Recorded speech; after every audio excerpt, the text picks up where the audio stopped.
नमस्कार। आज हम संस्कृत वर्ण विचार की दुनिया में थोड़ी गहराई से उतर रहे हैं। जी नमस्कार। ये जो विषय है ना, ये सिर्फ संस्कृत की नींव मतलब ईंट पत्थर ही नहीं है, बल्कि ये भाषा की पूरी बनावट और उसकी आवाज के पीछे का जो विज्ञान है, उसे समझने की चाबी है। बिल्कुल। हमारे पास जो स्रोत हैं वो इसके व्याकरण के पहलू और हाँ, प्रतियोगी परीक्षाओं के लिए ये कितना जरूरी है, इन सब पर काफी रोशनी डालते हैं। तो हमारा मकसद है कि इन स्रोतों से जो सबसे काम की बातें हैं वो निकालें और समझें कि ये वर्णों का सिस्टम इतना सटीक और इतना व्यवस्थित क्यों है। अच्छा, तो फिर शुरू करें। सबसे पहले ये वर्ण चीज क्या है आखिर? मतलब इसे भाषा की सबसे छोटी इकाई क्यों कहते हैं? देखिए, अगर भाषा के लिहाज से देखें तो वर्ण वो सबसे छोटी इंडिपेंडेंट आवाज है जो हम निकालते हैं। महान वैयाकरण पाणिनि ने इसे बड़ा खूबसूरती से समझाया है। अस्पृष्टः स्वरः वर्णः। अस्पृष्टः स्वरः वर्णः। हाँ, मतलब बोलते वक्त जो बिना किसी रुकावट के एकदम आजादी से निकलें वही वर्ण है। और एक मजेदार बात यह है कि इन्हीं वर्णों को अक्षर भी कहते हैं। अक्षर मतलब जिसका शरण न हो। बिल्कुल। अविनाशी वर्णामेव अक्षरः, ये कहावत इसी तरफ इशारा करती है। ये भाषा की वो फंडामेंटल ध्वनियां हैं जिनसे शब्द बनते हैं। अच्छा, तो ये वो बेसिक साउंड्स हैं जिन पर पूरी भाषा टिकी है। और हमारे स्रोत कहते हैं कि संस्कृत वर्णमाला में करीब करीब 50 ऐसे वर्ण हैं। जी, लगभग 50। और इनको मोटे तौर पर 2 हिस्सों में बांटा गया है। स्वर और व्यंजन, इनमें मेन फर्क क्या है? हाँ, ये फर्क समझना बहुत जरूरी है। देखिए, स्वर जैसा नाम से ही पता चल रहा है, वो अपने आप में स्वतंत्र है। उनको बोलने के लिए किसी दूसरे वर्ण की मदद नहीं चाहिए। जैसे अ, ई, उ। बिल्कुल, आप इन्हें बिना किसी सहारे के बोल सकते हैं। दूसरी तरफ व्यंजन जो है वो स्वरों पर निर्भर है। उनका उच्चारण बिना किसी स्वर की मदद के हो ही नहीं सकता। अच्छा, हाँ, जैसे क, प, त, ये सिर्फ ध्वनियां हैं। ये अक्षर तभी बनते हैं जब इनमें कोई स्वर जुड़ता है। जैसे क प्लस अ इज इक्वल्स टू क। समझा। अब स्वरों की बात करें तो स्रोत बताते हैं कि संस्कृत में 13 स्वर है।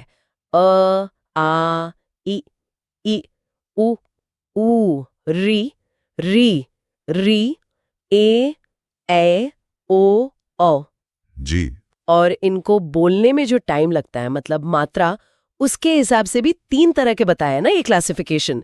क्यों इतना इम्पोर्टेंट है? हाँ, ये वर्गीकरण सिर्फ गिनती का खेल नहीं है। ये उच्चारण की मतलब प्रोनाउंसिएशन की एक्यूरेसी से जुड़ा है। पहला टाइप है ह्रस्व स्वर। ह्रस्व। हाँ, इनको बोलने में सबसे कम टाइम यानी सिर्फ एक मात्रा का समय लगता है।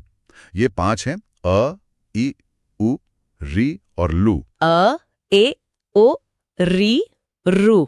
5। जी, और इन्हें मूल स्वर भी कहते हैं क्योंकि ये किसी और स्वर से मिलकर नहीं बने, ये अपने आप में फंडामेंटल हैं। दूसरा टाइप है दीर्घ स्वर। जैसा नाम है वैसा ही काम। इन्हें बोलने में ह्रस्व से डबल यानी 2 मात्राओं का टाइम लगता है। अच्छा, डबल टाइम। हाँ, इनकी संख्या 8 है: आ, ई, उ, री, ए, ओ और औ। इनमें से आ, ई, उ, री तो अपने ही ह्रस्व वालों के लॉन्ग वर्जन हैं। हाँ, जैसे आ का आ, ई का ई। बिल्कुल।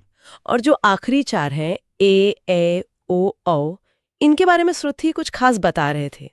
इन्हें संयुक्त वर्ण भी कहा गया है। बिल्कुल, ये स्पेशल हैं क्योंकि ये 2 अलग-अलग स्वरों के मेल से बने हैं। ये स्वरों का कॉम्बिनेशन है, मिक्सचर है।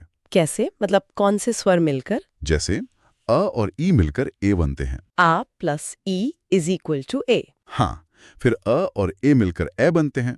अ और उ मिलकर ओ बनते हैं और अ और ओ के मेल से औ बनता है। अच्छा, ये तो इंटरेस्टिंग है। जी, ये दिखाता है कि कैसे बेसिक स्वरों से नई साउंड्स डेवलप हुई। और तीसरा प्रकार है प्लुत स्वर।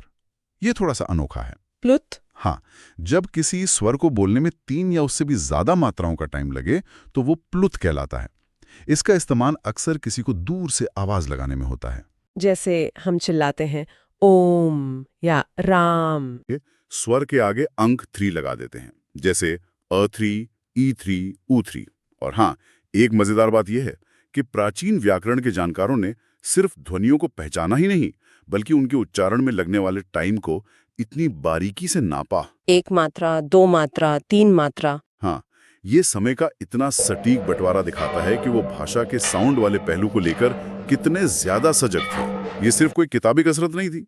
वैदिक मंत्रों के सही उच्चारण के लिए ये बेहद जरूरी था, ताकि उनका असर वैसा ही रहे जैसा चाहा गया है। स्वरों का ये वर्गीकरण तो वाकई कमाल का है, बहुत डिटेल्ड है। जी अब आते हैं व्यंजनों पर। हाँ। स्रोत बताते हैं कि इनकी संख्या 33 है और इन्हें समझने के लिए 5 वर्गों या ग्रुप्स में बांटा गया है।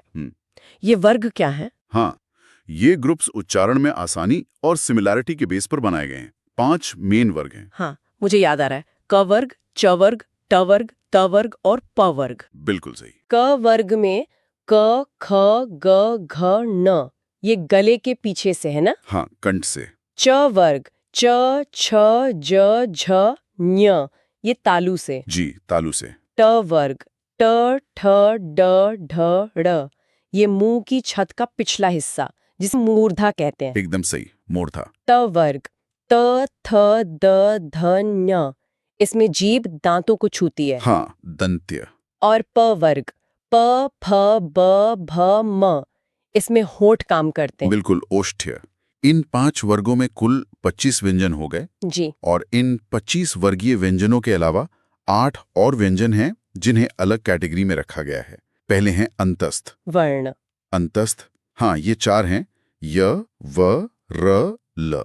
इन्हें अंतस्थ यानी बीच में स्थित शायद इसलिए कहते हैं क्योंकि इनका उच्चारण स्थान न तो पूरी तरह स्पर्श व्यंजनों जैसा है, न ही ऊष्म जैसा। अच्छा, बीच वाले। हाँ, एक तरह से स्वर और व्यंजन के बीच की कड़ी जैसे हैं, इसीलिए इन्हें कभी-कभी अर्धस्वर सेमी वोवल्स भी कहा जाता है। इसके बाद आते हैं ऊष्म वर्ण। ये भी 4 हैं, श, श, स, ह। ऊष्म, गर्मी वाले।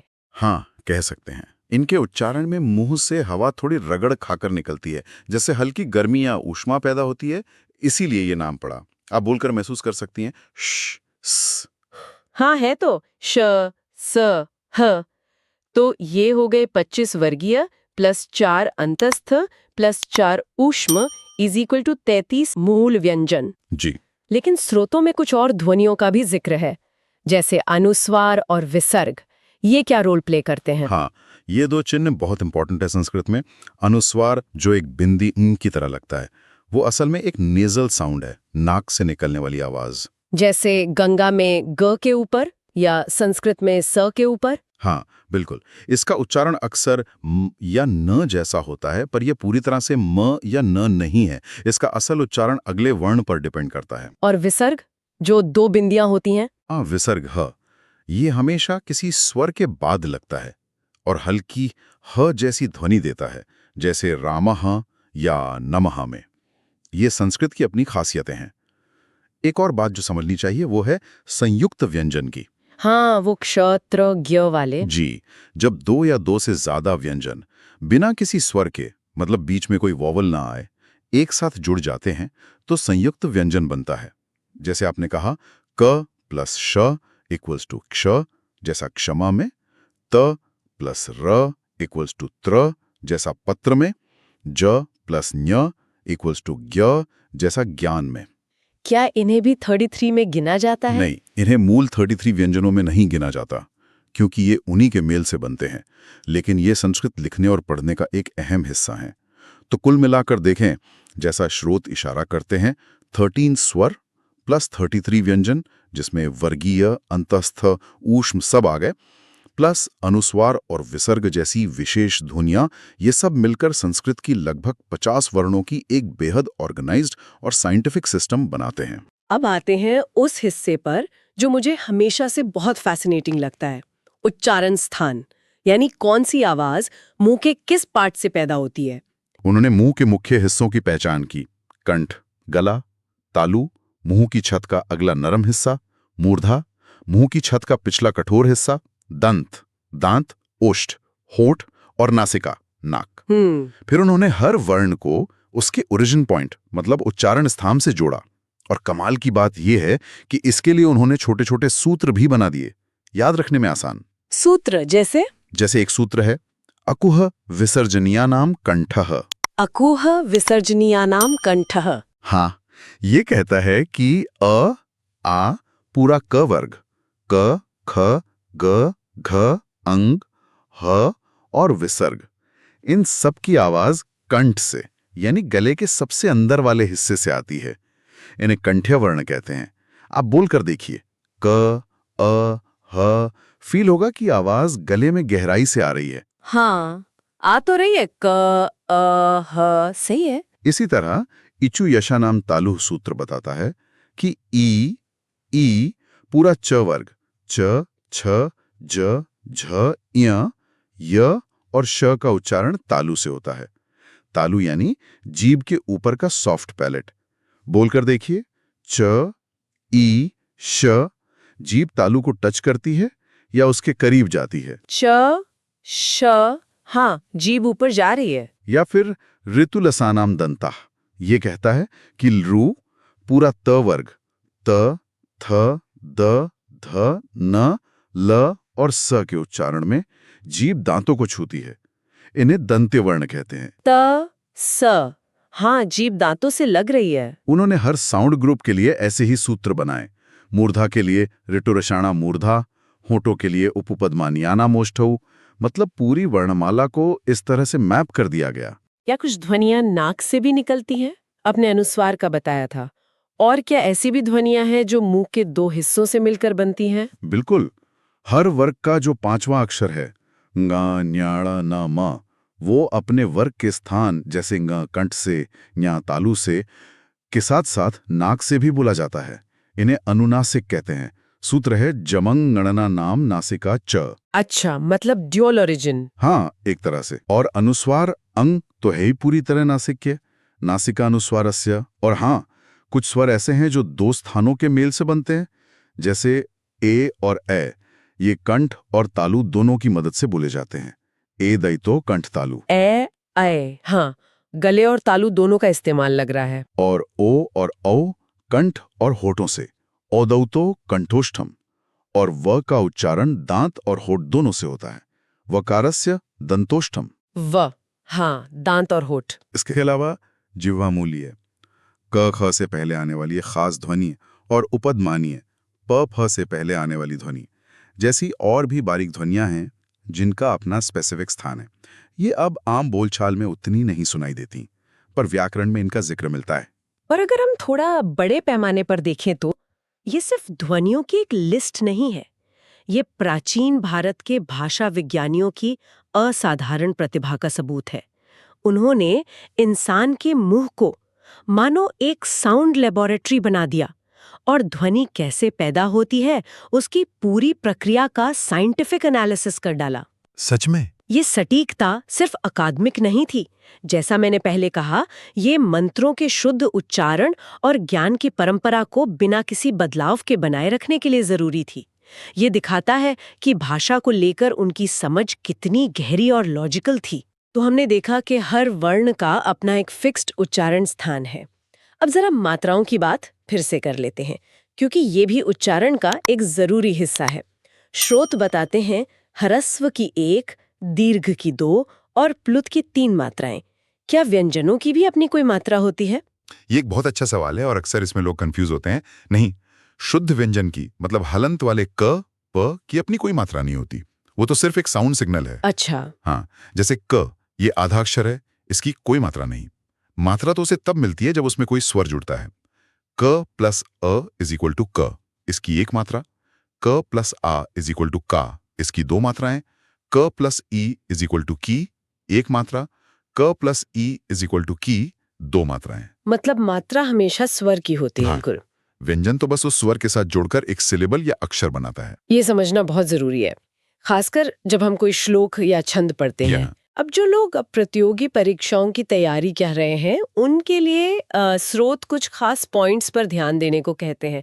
कौन से सवाल अक्सर पूछे जाते हैं इस टॉपिक से? हाँ, कुछ चीजें हैं जो बार बार एग्जाम्स में आती हैं। जैसे कि कुल कितने वर्ण हैं? हाँ, संस्कृत वर्णमाला में कुल कितने वर्ण हैं, जिसका उत्तर लगभग 50 के आसपास रहता है। अलग अलग स्रोतों में थोड़ा बहुत फर्क हो सकता है। स्वरों के भेद? जी, स्वरों के कितने भेद हैं और कौन कौन से, यानी ह्रस्व, दीर्घ, प्लुत। प्लुत स्वर क्या है और इसका इस्तेमाल कहाँ होता है? 3 मात्रा वाला पुकारने में। और उच्चारण स्थान वाले सवाल भी आते होंगे? बहुत आते हैं।